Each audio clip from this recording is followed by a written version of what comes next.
Udah, nggak apa-apa bang. Nanti kita lanjut sambil berjalan ya. Menarik tadi sebenarnya banyak banget poin-poin yang didapat ya.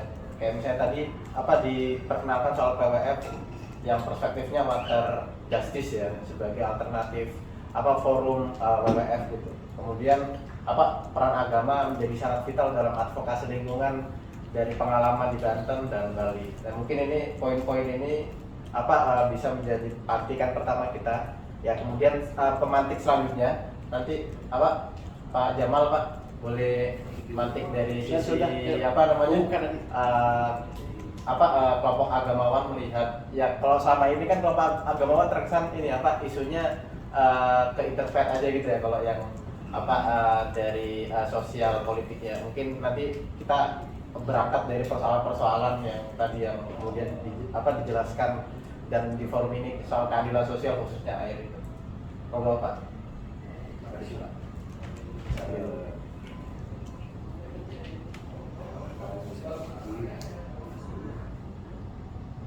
Saya juga background yang cukup ya bicara seperti profesi saya yang luar biasa.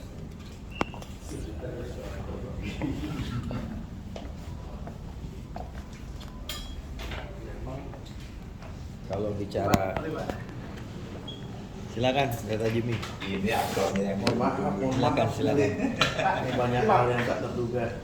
Di sini Pak. Sisi tengah-tengah. Boleh. Ini sebelah Pak Kiki ya, Bu ya? Sebelah Pak Kiki adem. jadi ketua aja. Oh, Wah, langsung cari makan namanya nih. terima kasih. Selamat datang. Pendeta ya? Ya, pendeta siapa? Pak Jimmy Soto. Pak Jimmy. Ya. Saya ini udah banyak nggak kenal. Dulu zaman saya Kasih ya, Pak. tahun 98, 99 sampai 2004 saya banyak diinterpret. Salah satu periode awal ICRP. ICRP. Nah, sama Pak Johan Effendi, Pak Bu Musda, udah lama sekali ya. Masih awal-awal ya. Ya, Baka Putih. Sampai Terima sekarang. kasih ya. Bahkan dari sebelumnya di Rawasari, kantornya Pak siapa? Pak Chandra apa tuh Pak? Sudah masih sampai sekarang Masih ya. Ya istiqomah. Kalau saya nggak istiqomah nih. Jadi memang kalau isu bicara justice ini memang selalu kan ada benturan antara dunia hari ini kan memang selalu bicara tentang korporat, kepentingan kekuasaan politik dan ekonomi dengan kekuatan warga.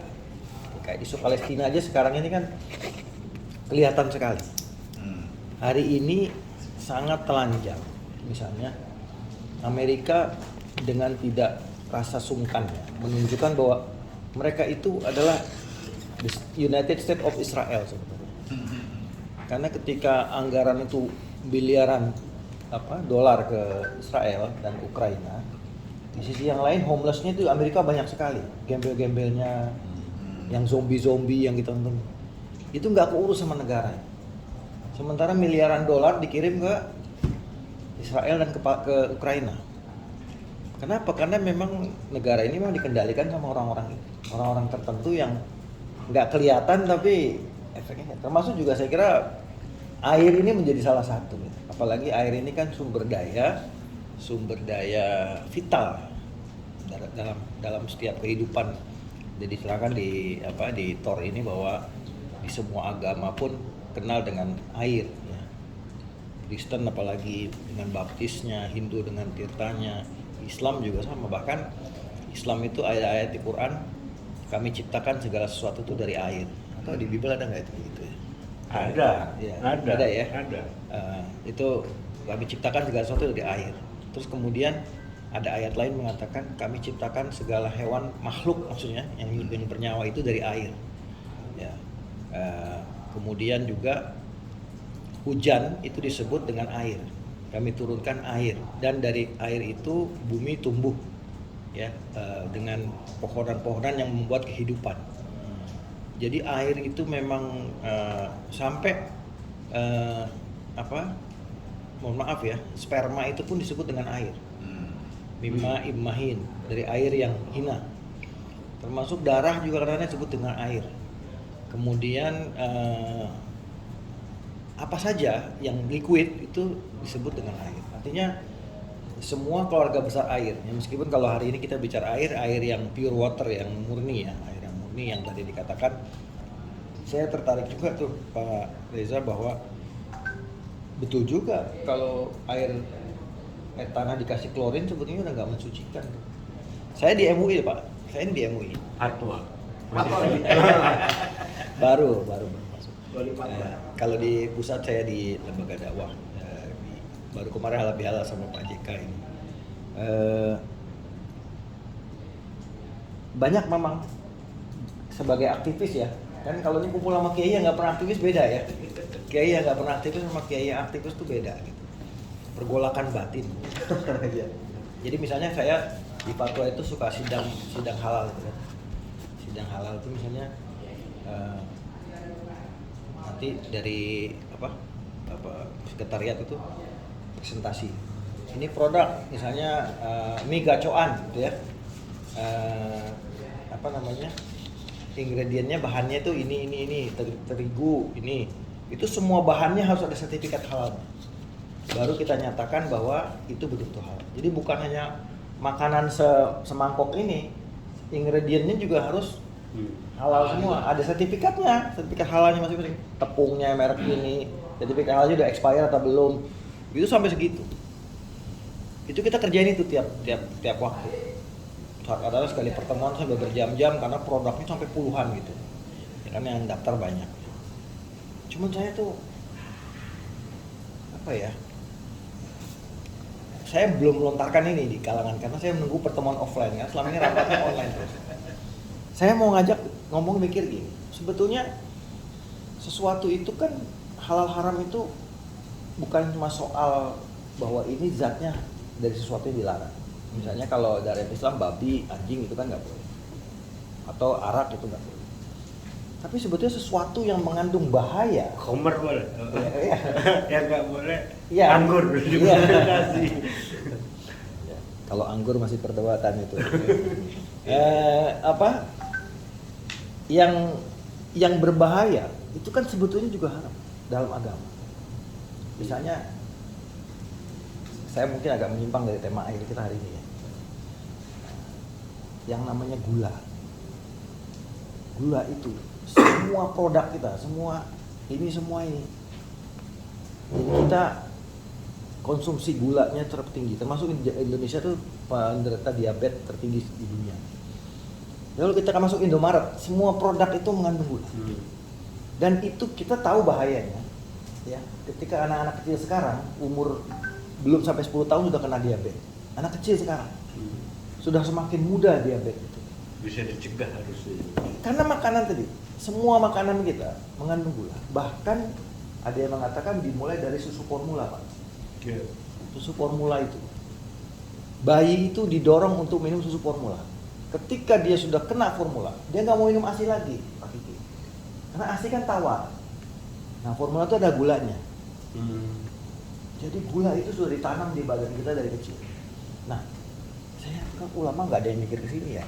Artinya, cuman kan memang agak susah nih menghukum ini ya, hal-hal yang sebetulnya agak. Jadi gula ini kan orang bilang kalau dalam batas tertentu aman, gitu kan? Sehingga hukumnya menjadi relatif. Ketika misalnya saya sering jok sama teman-teman gitu ya. Orang Islam itu kalau makan babi sama minum bir arak itu nggak mau. Tapi kalau duit korupsi mau. Kan sama-sama haramnya. Ya kan? Kan sama-sama haramnya. Dan efek ke badannya juga sama gitu. Sama-sama dimakan, sama-sama dinikmati. Kenapa? Karena uang itu kan benda netral awalnya. Dia bisa menjadi uang sedekah, dia bisa jadi uang derma, dia bisa jadi uang dan bisa jadi uang korupsi. Nah, ketika ada korupsinya itu kemudian menjadi kotor uang ini. Nah, saya kira gula pun seperti itu. Nah, air pun seperti itu. Jadi filosofinya harus kita tarik lagi. Sekarang ini banyak ya tadi kepentingan korporat ya. memang saya kira kalau saya ngomong ini pasti udah ketinggalan jauh tema, tapi menarik tadi bahwa negara itu tidak boleh memiliki, dia mengelola, dia harus merawat, gitu kan? Bahwa air itu adalah hakikatnya punya semua. Kita punya hak yang sama dalam sumber daya ini. Kita punya hak yang sama dalam sinar matahari, punya hak yang sama dalam udara, kita punya hak yang sama dalam air. Tapi kemudian ini masuk menjadi sarana komersialisasi karena ada uang misalnya. Bahkan ini sudah di warning dari puluhan tahun yang lalu bahwa nanti itu perangnya bukan lagi karena minyak bumi, tapi perangnya karena air. Kenapa? Air sudah semakin komersial. Harganya kayak pertalite sekarang. Apalagi, iya, ini ada kaitannya. Apalagi sekarang akan mulai nanti kendaraan pakai bahan bakar hidrogen. Jadi air itu menjadi bahan bakar. Dan orang punya air itu berebutan aja bisa tembak-tembakan nanti gitu. Mungkin sekarang cuma baru Udah kayak sekarang udah. COP terakhir, konferensi iklim PBB itu yang paling banyak disebut solusi palsu itu LNG satu, hidrogen hijau dan biru. Nah, artinya orang akan bunuh-bunuhan untuk air. Kalau kata dulu Jenderal Gatot Nurmantio pernah ngomong kan bahwa Indonesia sebagai negara yang resources airnya paling besar akan menjadi rebutan kekuatan besar dunia untuk dikuasai. Dan hari ini kita saksikan kan blok Amerika, blok Cina itu selalu aja pilpres ini yang main kan mereka berdua sebetulnya. Ya. Ini lawan ini, kita cuma jadi pion-pion saja gitu. Yang menang sekarang Cina ya. Yang menang selanjutnya nggak tahu juga karena Prabowo juga alumni Amerika. Menang Cina apa? Cina kan dagang malu-malu. skala aja. Untung banyak atau untung terbatas. Kalau Prabowo ini saya kira dua-duanya dapat dia. Jadi memang Kanan kiri oke. ya memang dunia ini sekarang seperti itu. Jadi kalau bagi Islam air itu udah nggak bisa dipisahkan. Bahkan tadi saya katakan medium bersuci untuk beribadah, untuk sholat itu hanya air. Substitusinya hanya debu. Debu pun harus cari yang suci. Seharusnya cari debu yang suci juga susah ya. Gurun lah. Nah, kemudian kalau di dalam kalau bahasa kita istinja itu artinya cebok kalau bahasa kampungnya gitu ya. Itu hanya boleh air atau batu gitu, atau sesuatu yang kasar. Artinya bisa mengangkat kotoran dari tempat. Mungkin dalam teknologi zaman sekarang ya tisu lah ya. Tisu itu sebetulnya juga substitusi air. Tapi kan kita yang nggak biasa juga pasti nggak Ngabisin hutan. Iya.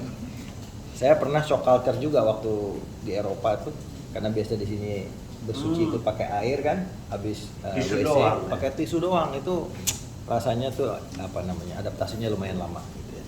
Nah ini soal bersuci dan air ini juga nanti bukan hanya bersuci tadi ya, dari mulai penciptaan makhluk sampai proses reproduksi itu yang disebut dengan sperma itu ada proses air, kemudian nanti sampai tadi disebut di sini juga sampai jenazah itu pun juga dimandikan. Semuanya itu proses yang melibatkan air yang harus dijamin dan dipastikan bahwa air itu mudah didapat. Kita sering dengar bahwa orang itu kalau nggak makan 3 hari masih kuat, tapi kalau air 1 hari kayaknya nggak kuat.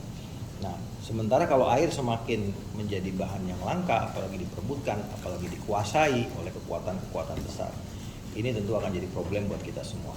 Dan kami dari Muslim mungkin ya, dari kalangan ulama belum terlalu aware nih soal ini Pak Reza. Ya, mungkin perlu banyak Bang Reza ini ngobrol sama kiai-kiai. Iya, dan lagi kan nanti yang bawa ke NU mana? Kan beliau di pengurus PWNU juga nih, ya. Dan membawahi masjid-masjid. Pesantren. Wah, Ya. itu dia. Nah, MUI kadang udah sulit juga. ya kalau Kuncian. MUI ini kadang-kadang ada setengah plat merah kan, ya susah juga. Jadi perlu dibangun kesadaran bahwa air itu udah ancamannya udah di depan mata, dan kita harus punya sikap yang lebih clear dalam hal ini dari perspektif Islam seperti apa. bukan cuma bicara lagi soal halal haram lagi, tapi bicara soal penyelamatan kemanusiaan. Makanya bahasanya save tadi kan, selamatkan gitu. Selamatkan untuk apa ya? Untuk kita semua. Karena hanya air yang bisa kita katakanlah sumber kehidupan yang masih bisa kita andalkan. Sementara yang lain sudah ya, minyak bumi apa semua sudah dikuasai oleh ya, karu-karuan, termasuk sumber-sumber makanan pangan pun hari ini. Ya kalau kita mau jujur sekarang petani di kampung itu bukan petani yang punya sawah sebetulnya, dia hanya buruh tani. Yang punya tani itu orang-orang Jakarta, yang punya tani itu orang-orang sawah itu orang-orang kaya. Jadi rakyat kita pun memang kondisinya seperti itu. Belum kita bicara buruh, belum kita bicara yang lain. Tentu saja isu-isu yang harus kita bahas ini semakin banyak. Tapi kalau kita fokuskan ke air, memang ya inilah perjuangan kita, tokoh-tokoh agama untuk bersuara. Dan sejauh ini sih cukup efektif ya. Kalau surveinya LSI itu kan bahkan preferensi politik warga aja masih, tokoh agama masih di atas televisi itu, masih di atas internet ya, tokoh-tokoh agama. Maka tokoh-tokoh agama masih dipercaya. Makin tinggi kayaknya. Ya, masih dipercaya dan mudah-mudahan makin dipercaya. Sejauh tokoh-tokoh agamanya tidak korup gitu kan gitu ya. Kalau tokoh-tokohnya korup cuma mencari keuntungan diri ya sudah, ditinggal umat. Nah, ini masalahnya. Jadi ini barangkali dari saya sebagai pengantar menarik, dan insya Allah kita akan terus proses. Terima kasih. Terima kasih Kiai Jamal sudah ngasih pantikan buat forum ini. Oke, selanjutnya Pak, selamat datang Pak Jimmy Sormin. Ini kita sudah jalan ini sesi pemantik ya. Nanti baru setelah itu dari pantikan dari narasumber peserta aktif Pak Jimmy dan kawan-kawan yang lain nanti. Nah kebetulan karena Pak Samanta mohon izin, jadi kita kasih ruang untuk kasih pandangan dulu, sama juga mungkin langsung misalnya peta masalah yang terjadi di NSI. di NSI ya, dari perspektif agama Buddha ya. Kemudian setelah ini mungkin masukan-masukan dari forum ini berupa agenda atau apapun ya. Ya, monggo Samanta. Baik, terima kasih Bapak-Bapak. Saya tadi mendengar banyak sekali wawasan ya tentang air dan pengolahan air, kemudian juga isu-isu yang memang perlu mendapat perhatian kita bersama ya, dari Pak Rendra, terus juga dari Pak Chandra, Pak Jamal. Ya. Terima kasih juga masukannya dari perspektif Islam. Jadi mungkin saya langsung aja ya poin-poin yang saya catat dan saya ingin sampaikan. Di dalam paparan ini sebenarnya udah ada sedikit gambaran tentang air dalam agama Buddha ya, makna air. Jadi di sini disebutkan tentang air sebagai sumber kehidupan, tapi secara simbolis memang air itu dalam agama Buddha lebih menggambarkan kebijaksanaan dan kerendahan hatian, karena sifat air itu mengalir dari atas ke bawah ya. Jadi itu makna utamanya dari air. Kemudian secara praktis di sini udah ada contoh juga ya, penggunaan air suci itu di peringatan Waisak yang kebetulan akan diselenggarakan juga bulan ini ya, tanggal 23 Mei ya. Mei ya. Jadi bulan Mei ini ada 2 tanggal merah gitu kan. Jadi tanggal 23 nanti kebetulan saya juga akan ke sana ya, ke Borobudur untuk memperingati Waisak. Jadi memang di Umbul Jumprit sendiri yang sepengetahuan saya ya, memang tidak ada krisis ya. Jadi memang mata air di sana sejak dulu sampai saat ini selalu ada, tidak mengering ya, dan selalu di kualitasnya baik, karena mungkin dari warga sekitar juga menjaga sumber mata air tersebut, dan juga mereka tahu ini adalah sumber mata air suci bagi umat Buddha. Jadi dijaga betul di sana, dan pengetahuan saya nggak ada masalah ya sampai saat ini. Jadi setiap tahun mata air tersebut tetap digunakan sebagai istilahnya bagian dari prosesi atau ritual peringatan Waisak, di samping pengambilan api ya di Merapen. Jadi api dan air ya, itu adalah simbol alam yang merepresentasikan kehidupan. kemudian Maaf tadi lokasinya di mana air itu tadi? di Umbul Dumprit. Itu daerah situ juga ya? Dekat Iya. Borobudur juga ya? Iya betul Pak. Jadi kalau jalan kaki biasanya rutenya itu dari Umbul Dumprit sekitar 1 jam ke Mendut, kemudian baru ke ke Borobudur. Jadi tiap tahun prosesinya kurang lebih seperti itu. Para Bantai biasanya ambil dari biksu. Nggak cuma dari Indonesia, dari luar negeri juga biasanya ada yang hadir dan ikut serta. Kemudian